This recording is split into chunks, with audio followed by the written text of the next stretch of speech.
A guy named Daniel, he lives in Canada and he owns his own cleaning company. And back in 2015, he was looking for a unique way to advertise his business. And there was going to be a local community parade, and he thought that would be a really, really excellent place to advertise his business because a lot of places advertise. But he didn't want to do the normal thing of setting up a table or handing out giveaways or different things like that.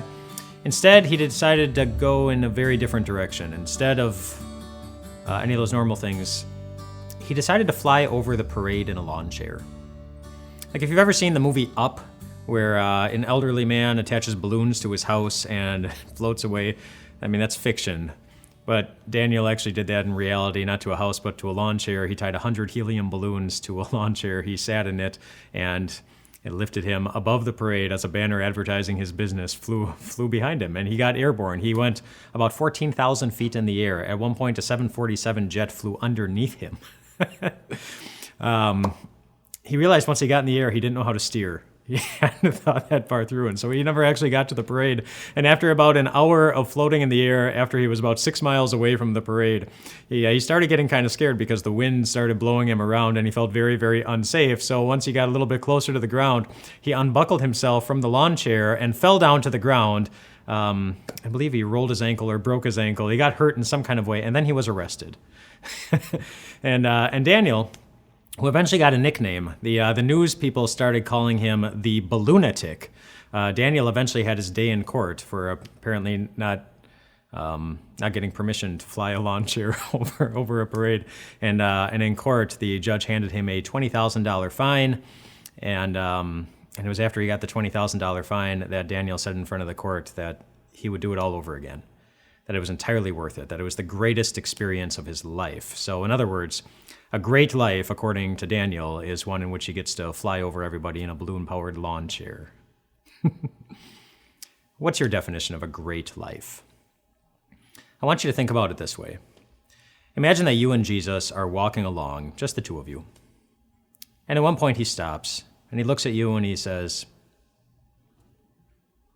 "How you doing? How you doing?" And you respond by saying, "Jesus, I think it would be really great if..." But I want you to finish that sentence. What would you say if you knew that Jesus was going to do anything for you? What would you ask him to do? That's basically what we're going to be looking at this week as we look at an incident with two of Jesus' disciples, James and John, when Jesus he asks them that question. He asked them the question, "What do you want me to do for you?" And they were really happy to hear that question, I think for the same reason you and I would be.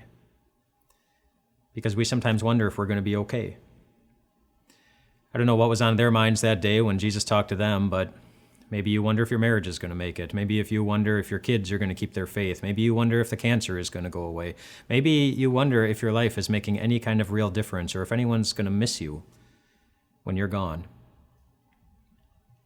Those aren't always easy questions to answer, which is why it's such a great thing that Jesus offered to his disciples the opportunity to find not just good answers to what might make a good life, but the promise of what makes a life great. And in this discussion with them, and in the section that we're going to be reading from, he really does exactly that. He showed them not only that they didn't really have any kind of idea of what makes for a great life, but he also showed them that a great life, one that makes the best kind of difference, the greatest kind of difference in this world, it's really not out of reach for anyone. So here's the section where we're going to be looking at this week.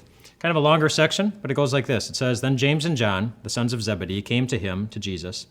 'Teacher,' they said, 'we want you to do for us whatever we ask.' 'What do you want me to do for you?' he asked. They replied, 'Let one of us sit at your right and the other at your left in your glory.' 'You don't know what you're asking,' Jesus said. 'Can you drink the cup I drink or be baptized with the baptism I am baptized with?' 'We can,' they answered. Jesus said to them, 'You will drink the cup I drink and be baptized with the baptism I am baptized with, but to sit at my right or left is not for me to grant. These places belong to those for whom they've been prepared.' When the 10 heard this, so the other 10 disciples, they became indignant with James and John. Jesus called them together and said, 'You know that those who are regarded as rulers of the Gentiles lord it over them, and their high officials exercise authority over them, but not so with you. Instead, whoever wants to become great among you must be your servant, and whoever wants to be first must be slave of all. For even the Son of Man did not come to be served, but to serve, and to give his life as a ransom for many. And really, whatever your definition of greatness is, Jesus has already given you his, and that is to serve you, which means that your life is already considered pretty great to him. And we'll be looking at how that applies to our everyday lives as we go through this week. We'll see you tomorrow.